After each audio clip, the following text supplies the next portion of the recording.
You're listening to Ka-Pow, the pop culture podcast. Comics, television, movies, and more.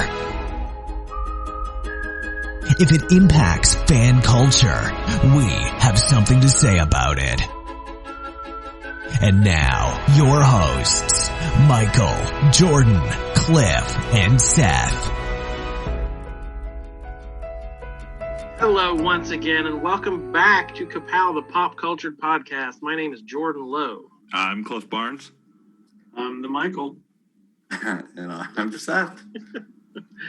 And we are recording tonight. It is Friday evening, November the 85th, I think. I don't know. Let's go to Steve. Yes, we got to check on the big board. The election has still not been called. So as we recorded our last bunch of episodes, it was right before the election. And now it's been 2 weeks and the election still hasn't quite ended yet. So we don't quite know what's happening. But It'll never end. It's basically wrapped up. But my entire pop culture week has been watching Steve Kornacki touch screens. Yeah. He went full Goodwill Hunting here a little bit ago. I was like, I turned the TV on and it was like 6519 65. He was like in a loop. I was like, oh, stop! I gotta record this. Crazy. Didn't the one lady go, be quiet? Do you need us to cut away? He's like, no, I'm almost done. They don't even go away from him when they go to commercial. Like they just leave him there with his calculator. No, before I turned the TV on before I left for work Tuesday morning, actual election day. And he was already out live. It was 9:30 or so. He was already up and going. And then, that night at 3 a.m. or whenever, we're still watching election results. He was still going. So he's wearing the same outfit. If they don't do, if the Gap doesn't come back just to do khaki commercials with Steve Kornacki, I don't know. They're missing the boat. Well, did you guys stay up all night watching that? Because I was at work, yes. I was up all night watching it. I think I was done about a little after midnight, and I went to bed. And I remember I woke up at 3 a.m. and checked my phone, and you two were still going back and forth, like election coverage, and I was just like, nothing has changed. Like, nothing had changed since I went to bed. So. Yeah, I've basically just slept on the couch the last few nights and just left the TV on. And I'll wake up at 4 in the morning, like, what? Kornacki, are you there? No, okay. I'll roll back over and go back to sleep. So. Yeah. Yep. I just wake up in the middle of the night, have to pee, and go over there and check my phone and be like. All right, enough about that. Democracy. Yeah, whatever. That's not what people are here for. That's right. But we hope you all exercised your franchise and went out and voted. You know someplace else you can vote? On our Patreon page. Oh. Hey, how about that segue? We never quite get 100% turnout. I think all the precincts reported this week, but so yeah, you're the land of the free and the home of the brave. You get the right to vote if you're a patron. We put up polls, and this week's poll was about a one job. Stop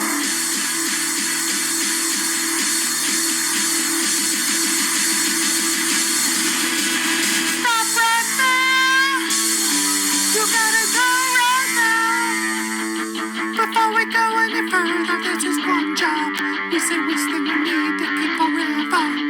That'll never leave us, it'll make us so happy for the rest of our lives. We'll put it on their headstone, raise the rest for our time. Will you love it? Will you love it forever? Do you need it? Will you never leave it? Will it make you so happy for the rest of your life? Did we take one away that you enjoy what you love? You gotta know right now. Before we go any further, we pick one job, the rest say goodbye forever. A white guy died. Right to the top of the list he goes. Got to cut to the front of the line. Sorry. Yep. Sorry, Jesse, but this takes precedent. When somebody is no longer with us, we are rushed to quickly summarize their entire career. Yeah, this was the big one too. Come on, this is Yeah, not just somebody, pretty legendary. the legend Sean Connery. Man. Okay, before we kick into this, I need to know our policy on bad Sean Connery impressions. Are we just going to do them wall to wall, or are we going to ban them completely? Does everybody get one to mess up? If one slips out of me, it'll be just because I'm saying a line that I can't do one. So it would be on the bad scale. But so for direct quotes, you're allowed to slip into a bad Sean Connery. Yes, that's it. That's it. But don't I frown abuse on the privilege. good ones. I frown on good ones. Yeah, so he's been in a lot of stuff. Like, this is one that I finally was able to look at and was like, okay, this guy's been in a lot of movies. Yeah, a lot of good movies. Yeah. I did go out of my way to watch a movie that he was in that I didn't remember ever seeing, but would be surprised if I ever, because I kind of remembered the very end. When I got to the very end of it, I was like, hey, I remember that part. But Time Bandits, I didn't remember ever seeing Time Bandits, so I was like, it was on HBO, so I pulled it up. I was like, I need to, get this in here and see if it can make my list, and it was good. Mainly, I could see anybody having love for that. That's something that if I was a kid, if I would have saw it as a kid, I just somehow, it's one of those, I didn't see everything as a kid. And that one slipped through for me. But I would have really loved it as a kid. And I did. And I liked the small part he had in it. He I don't remember him being in it, actually. He was, who, I don't remember whether he was supposed to be King Arthur or something, or who he was. I don't remember him being in it either, but I do Yeah, remember. well, they go to, the dwarves get the kid, and they go around to different times and steal stuff. So I think he was supposed to be King Arthur, maybe. According to IMDb, he was King Agamemnon / fireman. So he had dual roles. Yeah, are we spoiling a movie from? Yeah, I think it's safe. Yeah, the kid, like he like, when they're in that time, he like adopts the kid, or he's going to be his kid and everything. It's great, and the kid hates his parents in real life. So but then the dwarves show up and pick up the kid and take off to go travel to another time. But when they get to the very end of the movie, Sean Connery shows up as a fireman and kind of gives him a wink and stuff. And that Wizard of Oz thing, you were there. And exactly a Wizard of Oz thing. So anyway, it was pretty good. So it looks like he's been working. His first role was 1954 as an extra in a crowd scene. And his last film, if you're not on IMDb, do you remember the famous movie that had him retire from acting? Who remembers that, from 2003? 2003. Oh my God. The Rock? No. Yep. Entrapment, I remember that one, but it was probably a little earlier than that. Yep. I don't know. So he hasn't been in a movie since 2003? Yep, he famously, after this bombed, he retired from acting. It looks like he did some voice work. Mm-hmm. There was like a documentary he did a voice in. He did a James Bond video game voice work, but as far as being on screen, not since 2003. What was it? Michael, you perked up there, did you? Just because I looked at it, I was going through his film list. League of Extraordinary Gentlemen. Oh, yeah. Because it sucked. Okay. Yeah, I never watched it. So I went to the theater to see it. I believe he famously turned down The Matrix. He was supposed to. They had asked him to be Morpheus, and he said he didn't understand it, so he turned it down. And then when they came to him with League of Extraordinary Gentlemen, he's like, I didn't understand that either, but I thought I didn't want to miss another opportunity, and it didn't quite hit like The Matrix did. Yeah. He, of course, famously James Bond, the the original James Bond. James Bond. And I mean, he was a great James Bond. I don't know. You guys have like a James Bond, like your favorite? I'm a George Lazenby guy, but I can So that see. one movie. I do love that one. I'm not a huge James Was Bond that Her fan, Majesty's Secret Service? Right. But I went through a phase, probably late teen years.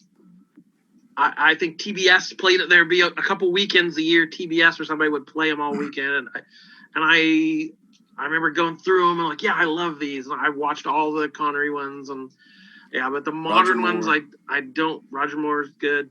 But yeah, I haven't seen all the modern ones or Timothy Dalton ones or whatever. Yeah. But yeah, that him in a tuxedo with a cigarette and a whatever he's drinking, shaken not stirred. There's very little more iconic on a movie screen than that. Yeah, a friend of mine and I called them peanut movies. We would, on a Saturday, we'd sit at his house and either watch Clint Eastwood movies all day or James Bond movies all day. Just freaking Moonraker and all, all that. I actually caught more Roger Moore than Sean Connery, but we loved all that stuff. But I really liked when GoldenEye hit. I was like, oh, this is great. Pierce Brosnan, and then I've liked Daniel Craig. I like all of them. It's no Mission Impossible, but they're. But so of course, iconic role James Bond. You missed the role that made him famous. Okay, what's 1959? Darby O'Gill in The Little People. Yes, I did. I know I've seen that. Doesn't he sing in that one? Yeah, he does. So looking at IMDb this afternoon, Cliff, I was confused by that. And I assume you have answers to all things Darby O'Gill. But it said 1959, he was in the Magical World of Disney episode, I Captured the King of the Leprechauns, as character Michael McBride. Same year, 1959, Michael McBride and Darby O'Gill and the Little People. Yeah, I don't know of the television episode. I would assume that was some sort of promotional TV episode for the movie. But one spells it McBride, M-C. One spells it MacBride, M-A-C. So I don't. Disney's, I don't know. They're off their game apparently. Well, some other ones. Let's see. We had First Night. I remember at the time, kind of. I mean, it wasn't a great movie, but that's the one I was thinking of. He played King Arthur, and Richard Gere and Juliette Ormond were in it. It was just a fun little King Arthur movie, love story thing. And of course, Highlander. I was never I missed the boat on Highlander, but oh man, one of my friends was like, he loved Highlander. Highlander's great. Michael, would you? I would put Highlander pretty high up in those 80s action, series for me. Tell me, how did it happen, for God's sake? Why does the sun come up? Or are the stars just pinholes in the curtain of night? Who knows? What I do know is that because you were born different, men will fear you, try to drive you away, like the people of your village.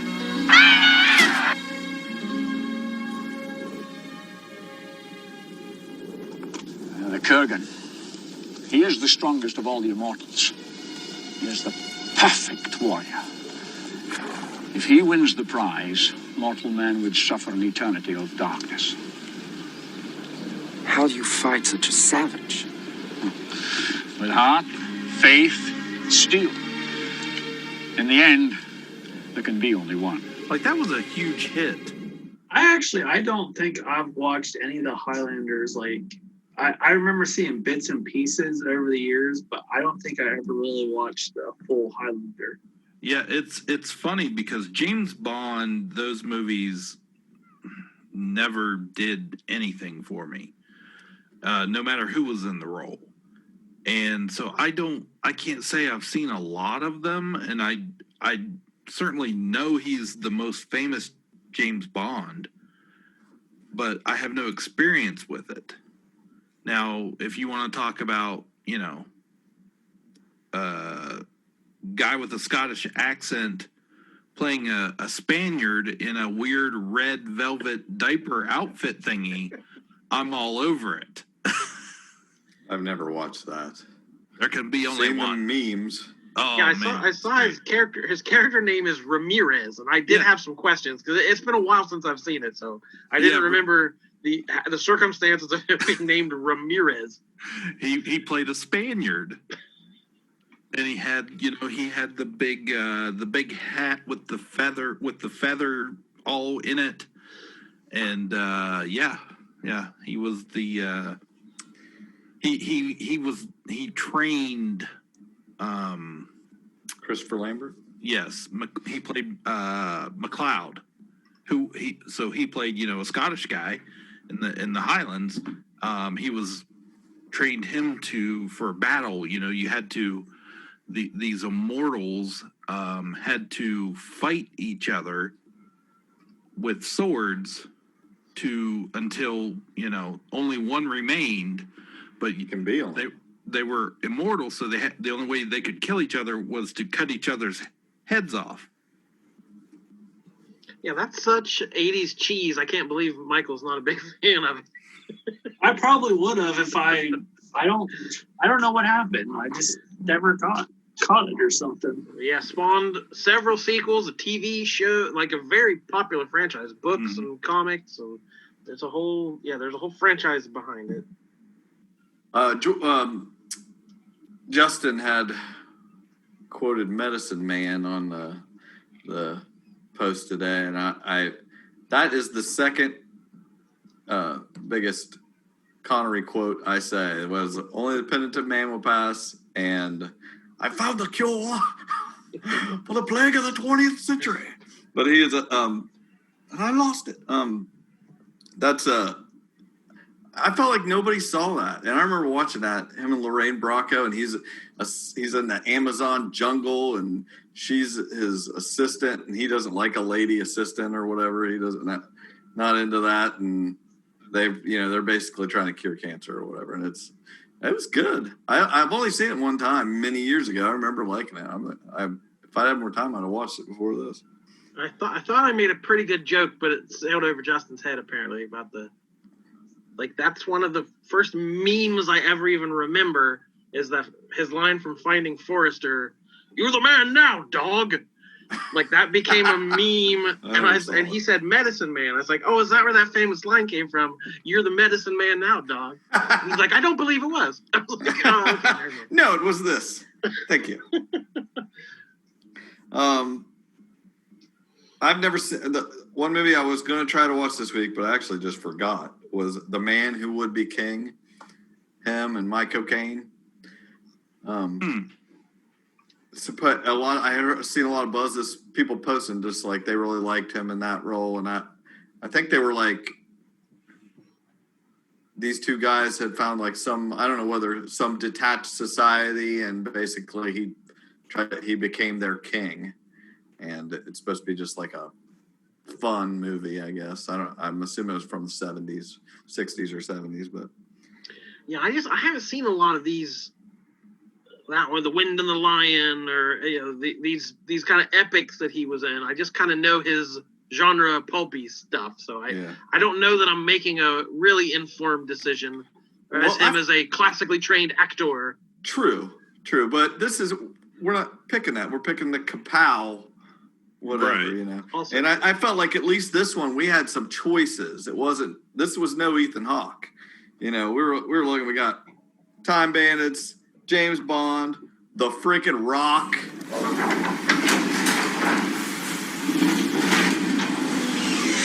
Welcome to The Rock. The Rock. Last Crusade, Untouchables. That's a lot of good cheese there. We got some good stuff. So, Hunt for Red October. Hunt for Red October. Yeah, I mean, come on. There's a lot of good stuff there. So, What about Zardoz? I don't even know what that is. Michael is Michael. Okay, if you're not a Highlander, I assume I've never seen it, but I know I know of it. Is this like an enemy of Flash Gordon or something? I've him never in the he's wearing like a red diaper, a onesie, like a crisscross top and little shorty shorts that look like they're made out of terry cloth. He's got the long. I think he has a long ponytail down his back. Just a sci-fi D movie that has somehow stuck around in our consciousness. I've never heard of that. I've seen the picture of him. He looks ridiculous. So what are you guys feeling here? What do you think? Untouchables is great. You know, I don't even remember the quote where he they put one of yours in the hospital, you put one of theirs in the morgue. That's the Chicago way. Chicago. That's a great movie. When he's in his house there toward, going up and down the hallways, that's Brian De Palma directing, just so good. Nick hasn't seen that. We're gonna watch it. What's really bugging me is I'm going through the films he's been in, and I swear there was a sci-fi movie where I remember him in a spacesuit. I felt like it was like 2001: A Space Odyssey or something like that. I could have sworn that he was in that movie. And I'm looking through the filmography, and I don't see that at all. I'm like, who the hell am I thinking of? Yeah, not the original. Nope. The Rock. Thank you. Well, Stanley, this is when we go our separate ways. I'm sure you know the etymology of your name, Goodspeed. Yeah, Godspeed. To wish someone a prosperous journey. Why? Well, if you fancy a journey, I recommend Fort Walton, Kansas. I was thinking Maui.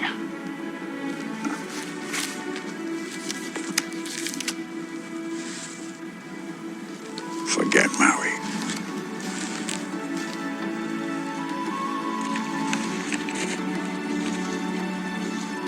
St. Michael's Church, Fort Walton, Kansas.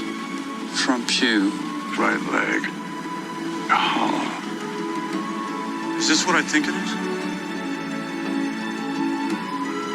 Mason?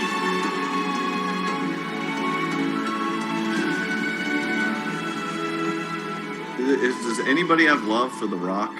Welcome to The Rock. Oh yeah, I love that movie. It is so good. Oh, I mean, that cast is crazy good, and it's just so fun. And it's hard for me not to just go, it's The Rock. But what's he sharing? He's sharing something. There's the pic. There's the diaper with the braid, the big thigh-high purple boots, and the revolver. That looks like my next Halloween costume. It does look like your next Halloween costume. Oh, man. Don't do it. Stop. I do like The Rock. That would be a very Ka-Pow pick. Yeah. It's a good one. I mentioned to you guys we watched the kids were watching Last Crusade. Yeah. I got home from work and I hadn't seen it for a while, and man, that movie still it holds up. I thoroughly enjoyed watching that with them, and I forgot how good he is in it. That, of course, the scene. Well, there's a couple, but when the plane, they've crashed their plane and they're running away from the Nazi plane, who's swinging back to gun them down on the beach, and he takes out his umbrella and just he does the and he quotes like Charlemagne. the poet. I suddenly remembered my Charlemagne. That's what I did. Exactly. Yeah.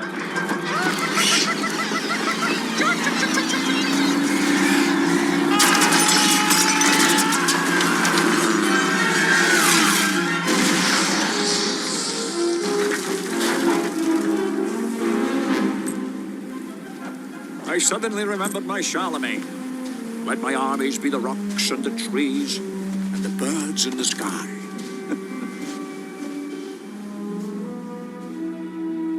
Yes, that's why we have you here.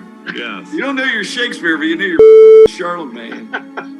But he's just doing that shit. Yeah. I love that's the only one of his movies in my top 100 is Last Crusade. I'm just gonna say now that is 1,000% my pick because there's so much in that movie with him and Harrison Ford.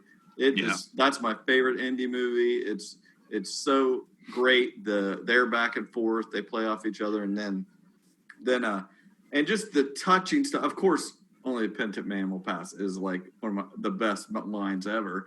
And then I really think after they've set up that whole contentious relationship, and then you get towards the end, and the girl is like chasing the Grail down into the hole, and Indy stops her, but then if I recall, Indy goes after it, and he has to be he's like trying to grab let it. go. Yeah, he's like just the look and just the way. I mean, just so much great acting and delivery of the dialogue. It's so good. So I can't touch that movie. That because we lose everything else. We forget to remind people what we picked, that role, that's it. We lose everything else they ever did. And I mean, I know you guys there like can be only one, really. Exactly. I know you guys like that braid. But I just realized the line I quote from that movie the most often is probably "and the chair." When everything's catching on fire, it's like, Andy, the room's on fire, and the chair. So I find a way to say. I don't know how I find a way to say that line so often. And that whole stuff, him sitting there just like going off while Indy's freaking out behind him, trying to. It's a great movie. It's a great movie, and he is a big reason why they could not have done a better job casting him or that part for him. Just even when he's like, "Dad, you got to use the machine gun," and he's like, "Oh, okay," and he swings around and just and then takes out the They got us. Yeah, but he in a lesser movie he would be kind of the villain, like the absent father that you would hate, but like he's so endearing that you love him. Mm-hmm. But he said he learned his lesson by the end, and he learns to let the Grail go, and Indy's more important. Yeah, and he just imbues that with so much warmth and humor and humanity. Like, it's for a pulpy, fun adventure movie. He is a terrific in it. Michael, what are you attached to? What's your pick? It'd have to be the Indiana Jones movie. I'm thinking back through what I've seen him in and what I remember, and that's probably the one that I fondly remember the most. Let's go to the board. Is anybody a Hunt for Red October person? People love that movie, yeah. If you tell me it's great, maybe I'll try it again. But I remember being really bored by it. Yeah, I wasn't old enough when that movie came out to enjoy it. That must be it. We might have been a little young for it. I don't know. It just was really boring to me. But it probably was this great intrigue, filled movie that we just were too busy playing video games or something to care about. Yeah, that one's always felt to me like one that people quote or rewatch once a year. It's just one of those kind of movies. Or maybe because it was on cable so often. I don't know. Mm-hmm. We hit pretty much everything I added to the poll for the patrons. Right. So our votes. We had one vote for Last Crusade from Jared, and he said, I'd say the correct answer is probably Bond, but I'll throw in a vote for Last Crusade since I've watched / enjoyed that one more than anything else on this list since I was a youngin'. Also, he's great in Untouchables. So he throws in he basically voted for three things here. Yeah. Bond, Last Crusade, and Untouchables. Can't lose. But Last Crusade was his main vote. And winning this poll with 2 votes, I said we got Kornacki has not verified these results. So the apparent winner coming to you by the KPP network is James Bond, voted on by both Justin and Jesse. Okay. Justin didn't leave a comment except about Medicine Man. Voted for James Bond, but asked about Medicine Man. And Jesse says he doesn't characterize himself as a big James Bond fan, but if there's any iconic character I associate Sean Connery with, it's going to be 007. So that's kind of the default. Like, all the obituaries we saw about him, all the online, it was all about, original Bond, Sean Connery dies. That's kind of that's what he was. Well, you could think of it also as him being the first James Bond. Would there even still be a James Bond if he wasn't the one starring in it originally? Yeah, that's a whole franchise. Yeah. Yeah, how many of those movies did he make? Did he make like 7 or 8 of them? That's a good question. I know he did Goldfinger, Dr. No, Thunderball. Diamonds Are Forever. From Russia with Love. Yeah. You Only Live Twice. He remade one of them. Like came back and did. It was like Never Say Never Again. Never Say Never Again. Yeah. It was a remake of one of them. I can't remember. So yeah, probably 10, something like that. They're all fine. Yeah, they're all good. If they're as good as any James Bond movie, of that time period. I think I probably like Goldfinger the best of his. But I really like James Bond at a certain point in my life, but I've always loved Indiana Jones my entire life. So I am, if we're going to go unanimous with it, I'll jump in on that too. Untouchables is great. The Rock is fun. That he's been in some really great movies, but as far as a connection to me and a movie I enjoy the most, it would have to be Indiana Jones 3. All right. So sounds like the only wrench was the patrons. Someday, patrons, someday. Hey, maybe the popular vote would go to the patrons, but the Electoral College is swinging toward. So in the annals of history, Professor Henry Jones. We named the dog Indiana. And what did you find, Junior? Junior? Dad? Please, what does it always mean? This Junior? That's his name. Henry Jones Jr. Like Indiana. We named the dog Indiana. May we go home now, please? The dog? You are named after the dog? Got a lot of fond memories of that dog. All right, we did it. That took forever. But it was good. Sorry, old boy. There, that's not bad. Dude, that's one of those accents voice that I have tried to emulate ever since I watched Mel Gibson do it in some movie, and it was like I can't remember what movie it's from, but I'd always like sit there and think about it and be like, I was sorry, old boy, but I can't even come close. That was good. I liked it. I realized after I posted the poll, I should have had in there, he should have been nominated for Celebrity Jeopardy. Suck on it, Trebek. Yeah. It's not even him, but right. what is more iconic than Suck It, Trebek? Yeah. I probably would have voted for that. Yeah, that's true. It's true. It's not even him, but we agree it would have had a chance. Not to be off subject, but that's what I was just gonna say. that just reminded me. We just got done with Halloween, but a friend of mine from high school, her daughter, her Halloween costume this year. This girl is, I think she's like 10 or 11. So anyways, this girl dressed up, she put it on Facebook. She's like, you're not going to believe my daughter's Halloween costume this year. And had a picture and it said, Turd Ferguson. Yep. Or that's a funny name. And I mean, she had the big yellow hat on, the Burt Reynolds stash and the suit. And I was just like, oh man, why didn't I think of that one year? Yeah. Since we were talking about James Bond, that's what I was going to say, not to go out on tangent, but does anyone remember James Bond Jr.? It was a cartoon, evidently from 91 to 92. I remember that it existed. I remember across a couple of the comic book. They were a comic for a short while, but I don't remember the show at all. I remember the show. I feel like there was like a series of books too. Like I feel like I read them it's hard to tell. But I was a fan of the cartoon, of course. And it looks like. Did they call him Junior? Junior. Let's see. I feel like every property there ever was in the 80s was at some point some weird cartoon.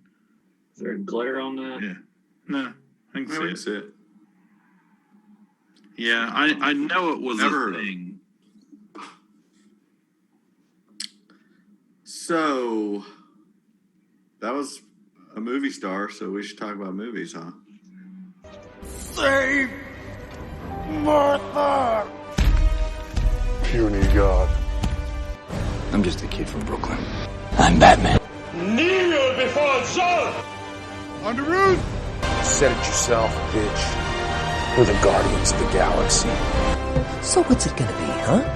Long sullen silence? Or mean comment? Go on. You got me in a box here. Guys, I read a book. That's I know you're not going to believe this. No, there was a movie came out on Netflix, and it had already been a Best Picture winner in 1940, and I'd been always wanting to see that. And then I thought, before I watch either of those, I heard that the book was really great, a famous book. And so I got Rebecca from 1938. So there's a little bit of racism in there. But Rebecca by this person, Daphne Dumore. I don't know. And say it like Sean Connery would. Yeah, Michael. Rebecca. That's perfect. Okay. So anyway, so I read the book, and then I watched the Alfred Hitchcock Best Picture winner from 1940 with Laurence Olivier, I believe. I think that's who the guy was in it, and this some girl, and then I watched the new one there. Ben Wheatley has a new one on Netflix with Lily. Gosh, what is her last name? She was in the Cinderella movie or whatever. Lily something. Anyway, and Armie Hammer as the guy, and it was. Anyway, first off, the book was really good. I really enjoyed the book. It claims on the back of the book that it is the I can't find it. It's something to do with like the best. It won the award for the best novel of the century. I don't know what year it won that award, but wow, that's. I was like, well, okay, we'll see. It was really good. I really did like it, and I liked the ending. And the movie, the Hitchcock movie, I was so excited because I love Hitchcock. And it was good, but they talk so fast, and it's like they're just trying to get all the dialogue in. I don't know what the rush was, but it's just they're talking so fast, and I don't know. It just wasn't as good as I was expecting it to be. I thought they did a good job, but it just was so much. And the little things that they changed from the book, I didn't love. I was like, because I felt like the book had a perfect ending, and both movies really kind of messed with that a little bit. So I was a little disappointed there. The newer one, I kind of feel bad saying that I liked the newer one. I kind of enjoyed it a little bit more because it was. I know, and I'm the last person that would admit to that. But I was like, I really liked Lily. What's her name? I can't freaking remember. Lily James. Yes, I knew it was something bland.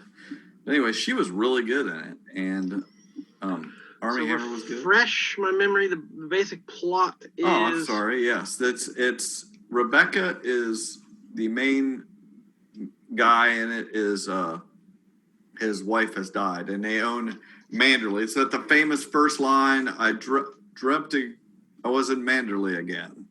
And that's how both movies start out, how the book starts out, because it's a super famous line from this book. And it's like he's a rich dude. He has this house that's just like one of the most famous houses in England, and people come there and everything, and he just has wealth. And she is just a lady's maid, basically, and he marries her, but his wife had died, and she goes there, and it's kind of supposed to give you a really creepy feel that she's just like replacing her.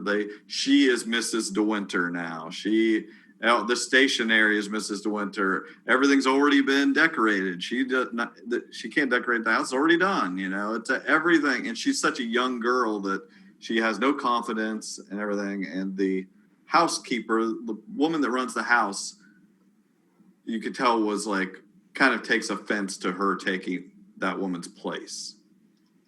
And there's a couple scenes that are famous that are repeated in the movies because of their big moments. And again, they all did them fine, but it's all about what happened to Rebecca. What's the deal? Because she's a dead character that it's all, but she's not there, but it's all about her, this woman that isn't in the movie. But I really thought it was good. If it was a mystery type thing, you don't find out till the end exactly what happened, and it's kind of messed up. But I would sometimes, if the movie's great, I'd be like, skip the book. The movie gets it done. But I actually thought the book was the best of it. Okay, that's what I watched. The movie I watched. Speaking of older movies, I was listening back to one of our podcasts, and I had mentioned, we were talking about Jeff Goldblum, and I had mentioned Transylvania 65000 that evidently no one else has seen. Oh, I've seen it. Well, I went back to rewatch it to see, if I still thought it was funny, if it was good. Yeah, when you shared a picture of it or whatever, I was like, oh yeah, I remember that. It is worth rewatching just to watch Jeff Goldblum's face throughout every single scene. Like this movie was shot very low budget. It was like by a chemical company, something to do with like some tax write-offs they were able to do over there, but they had to quickly like make this movie. But anyway, you could tell that the movie is very ad-libbed, and you just have to watch it just for Jeff Goldblum's face through every scene. Like it is, like I was laughing hysterically. It was way funnier than I even remember it to be. What is that about? It's him and oh shoot, I forget the other guy's name. But anyway, they're like on staff for like a Weekly World News newspaper. And there's this video that comes out of Frankenstein. So they're sent there to Transylvania to see if Frankenstein is real or not. So they go there and they actually meet a werewolf and the Frankenstein. And they also meet a female Dracula that is played by, oh my God. Oh, who played opposite of him in The Fly? The female. Gina Davis. She's in there as a very sexy vampire that does not have a whole lot of clothes on. And then like it ends so it's bonkers. It also has yeah, I'm doing great at this.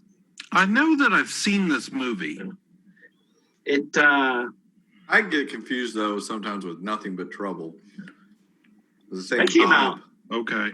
Well, because there's another movie that came out around that time called Highly Spirited. That has to do with they both have to do with hotels and like scary things going on. But there was a lot of scenes that it was way funnier than I expected it to be. So like I said, it's worth a rewatch. I think I watched it on Amazon. And it didn't steal any of your ideas for comics in the future? We don't need to talk about that. Or the past. Hey, I don't want to swerve too far from what we've been talking about, but how about we talk about politics? Oh, you guys boy. like politics, right?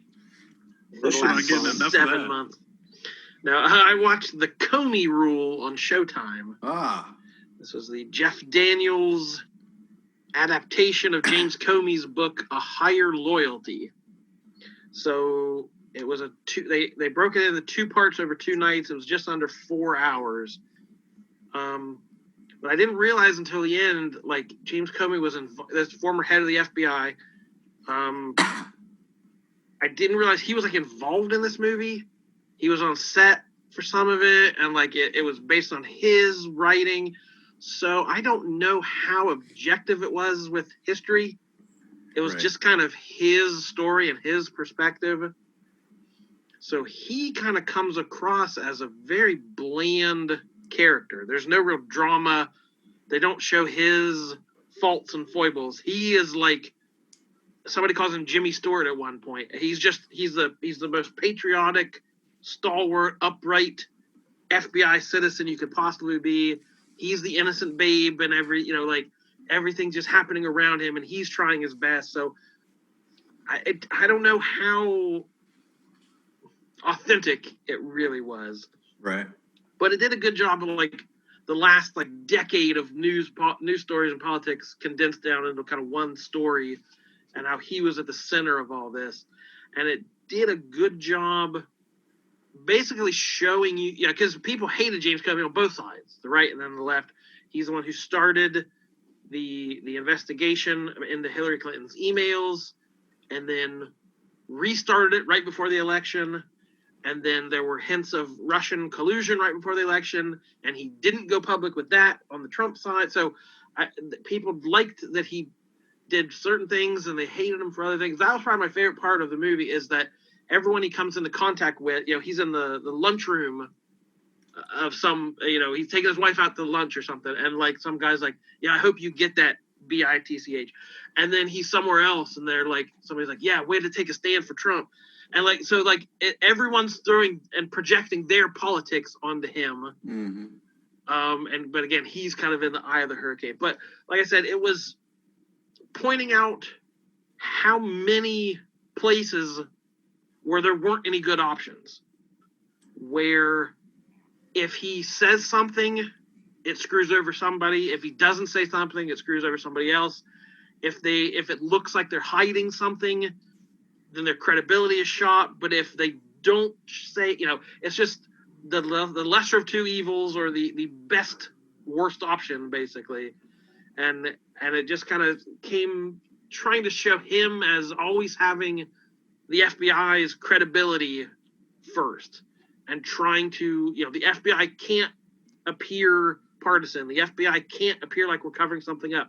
We can't appear, we have to show that we're not coordinating with the Justice Department. We have to show we're impartial to all these parties. We have to show that we're tough and thorough, and we're putting, we're really digging into anything Clinton may have had. So they have to show like they're tough on her, but then they can't be, right before an election, they can't, show a different side. So, yeah, interesting. I think there could have been a better movie made of this that was, maybe wasn't so kind to him, perhaps. But then the silliest thing they had on his team are that the Page and Struck, the famous agents who had the lovers, the lovers who had the text messages, and they played that up as like a romantic B plot of them like noticing each other, and like, oh my god, it was like a will they won't they between Page and Struck, and it was like, this movie did not need that. How was Brendan Gleeson? Scary.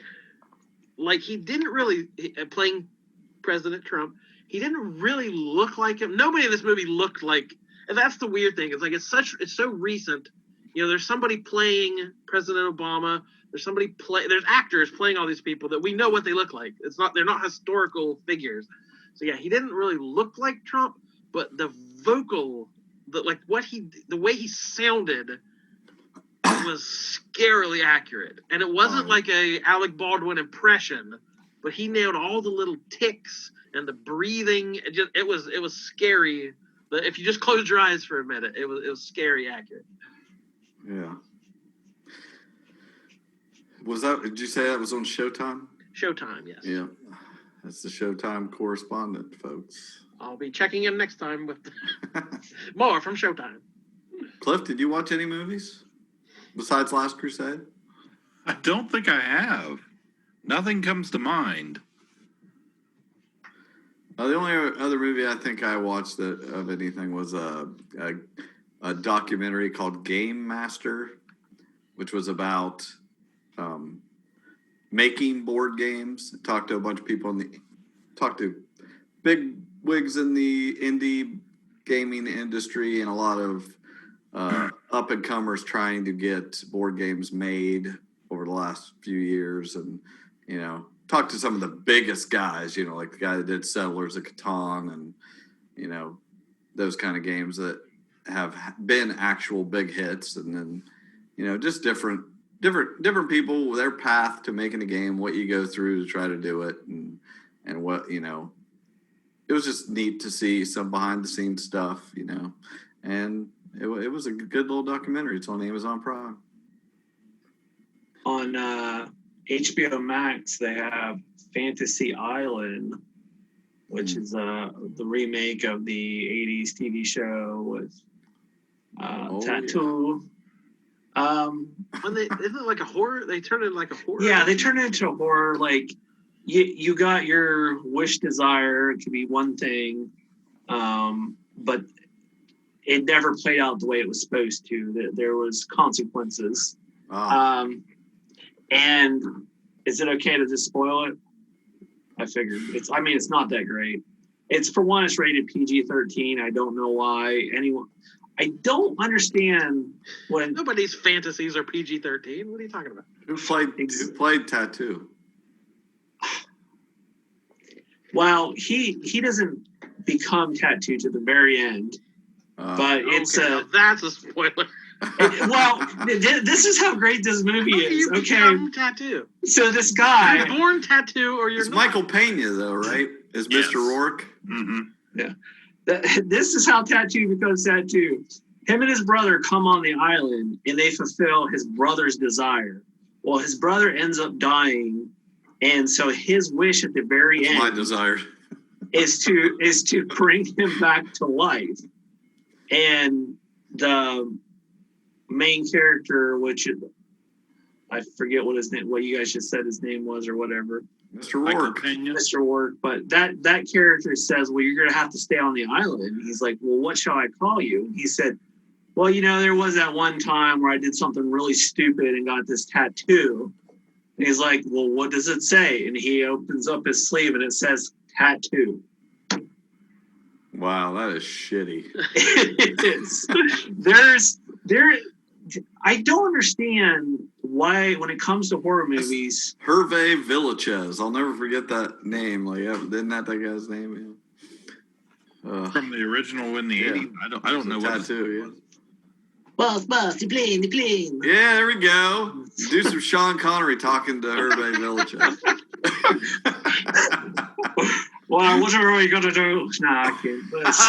Oh, you look at my tattoo. Come here, tattoo. That's fast. What do you want me to do now? Yeah. Mario. Yeah, slip into some. I say, papita.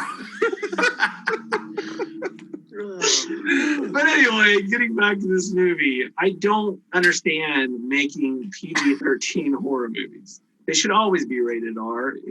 But anyway, it was all right. It had a lot of loopholes that made absolutely no freaking sense at all. But like that show, I think we've mentioned before that Fantasy Island and The Love Boat are the same show. Yep. Guest stars come there and get their dreams fulfilled. Sometimes it's by Mr. Rourke. Sometimes it's by Isaac the bartender. I meant to. I have some horror movies on my DVR and some streaming, but I didn't get this Halloween season. I didn't get to any of these horror movies. I kind of meant to. There's actually a movie coming out that I want to see bad enough. Not that I want to be clear. I'm not really dying to see it, but it looks fun. And I heard a reviewer say that it was really fun, but Freaky. The Vince Vaughn. The trailer looked really like it. Looks fun. Yes, fun. I guess that's a word people use. I've heard of it. Well, I can't remember the girl's name, but her and Vince Vaughn, and he's a serial killer, and they switch bodies, and he's trying to. So she's in his body, and he's just trying to convince his friends or whatever, her friends, So he's funny, and it just looks amusing to me. I don't know if I'm going to pay $20 or whatever it's going to be here next week, but I'm on vacation coming up, and I might just say, what the hell? Need a fun movie. I did watch some more that I mentioned, I think, a couple episodes ago, that Cursed Films. It's a Shudder documentary series that they've been playing on AMC leading up to Halloween, where they dug into the Curse of the Poltergeist movie and Brandon Lee's death on The Crow. The last one they showed was the Twilight Zone and the John Landis segment where the people got killed by the helicopter. That's messed up. I knew that story, but I didn't know all the details. Did it blame him? Very much so, yeah. Good. Yeah. Because he is the one to blame. Yeah. He hired kids outside of he paid them in cash so they could work late at night. He forewent a lot of the safety protocols. It was a scene. It was supposed to be set in a Vietnam village. A helicopter buzzes the village and there's explosions going up. And the guy, the set decorator, it was not this guy's fault, but he's the guy who built all the huts and set everything up. And he was just started bawling on camera as the guilt that he felt for what happened on this. And then it came back from commercial, the following scenes might be hard to watch or whatever the little warning was. And it had the footage of them being killed. Smokes. As the explosions were way too big. The helicopter was way too close. The blades cut into the water. And I mean, you can't see the death, but they had the actual footage. I was I don't know that I should have watched that, but right. That feels like watching powerful. Faces of Death. Yeah, a little bit. But, yeah, all I've ever heard is that was total negligence on his part, and he never got enough guff for it. And there were a couple years of court battles and settlements, and it showed him in a court. They were footage. John Landis spoke at the funeral for the actor who died, and but it was hard to watch. It was, for being a true Hollywood story scandal sort of thing. It was pretty nasty. That sounds good. I'm sorry. I guess I would watch it. Has anyone heard of or even checked out that Nosferatu series that's on AMC? I heard it wasn't super great. No. I mean, I'm not a big horror guy, so. But it's got I've only seen something I want to check out. I've just seen previews of it. But there's something to do about him having this secret land or something, but it ties into, it's a Christmas town and some girl. Go ahead, you read Jordan. the book, Seth? That's a Joe Hill novel, right? No, that's not what he's talking about. Nosferatu? Is that, what are you talking about? This is about the television series. Yeah. Oh, you are? Yeah. I'm sorry, I blanked out there for a minute. I thought you were talking about, there was a Dracula series that I thought was called Nosferatu, but no, if you're talking about the Joe Hill, yeah, I read that book. Is that NOS? Yeah, it's a license plate. Yeah. Charlie Manx is this guy, Unreal type guy. And he's the bad guy. He's the villain. He takes kids to Christmas land. Yeah.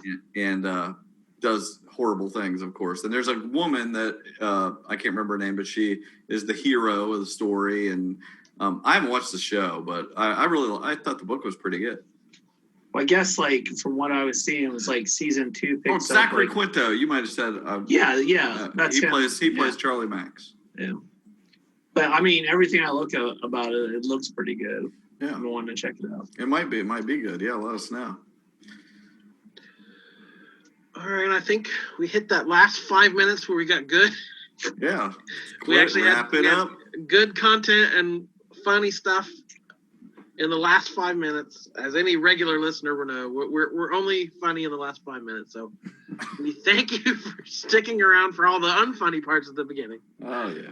And hope you enjoyed it. We will be back soon. Thank you to all the patrons for chipping in and helping us with our one job. And we'll be back before you know it. My name is Jordan Lowe. Cliff Barnes. I'm Seth, the special guest, Michael K. Easton. Not the adversary, old boy. You got another 5 minutes in you. You gotta say goodbye forever like Sean Connery. Goodbye forever. Nah, I can't do it. Flew too close to the sun. Whoa, Icarus. Adversary. Goodbye forever. Can you try again? Sorry. You can't let Yeah, see. I have to say the word. So he thinks he's getting the voice by saying that. Yeah. That's the whole beauty of it. Yeah. He popped his head around. It's like you really are watching an owl's nest that's trying to talk about like Sean Connery. Adversary. That's so bad. Oh my! That's so horrible. Bye forever. Yes. Goodbye forever. Ka-Pow, the pop culture podcast, is intended for entertainment and information purposes only. Sounds, music, and clips played during the podcast are property of copyright holders. All original content is property of www.udownwithkpp.com. If you enjoyed this podcast, please subscribe and leave a comment. Ka-Pow, the pop culture podcast, is available on Apple Podcasts, Google Podcasts, Podbean, Spotify, and wherever podcasts can be found. You can connect with us through social media on Facebook, YouTube, at the Ka-Pow Podcast on Twitter, or email the show, Ka-Pow, the pop culture podcast, at gmail.com. If you really want to go the extra mile, please sign up to be a patron through the Podbean app or our website, www.udownwithkpp.com, to receive special content and early access to some episodes. We are grateful to anyone that chooses to contribute, but please know that most of our content will always remain free, so please continue to like, comment, and share.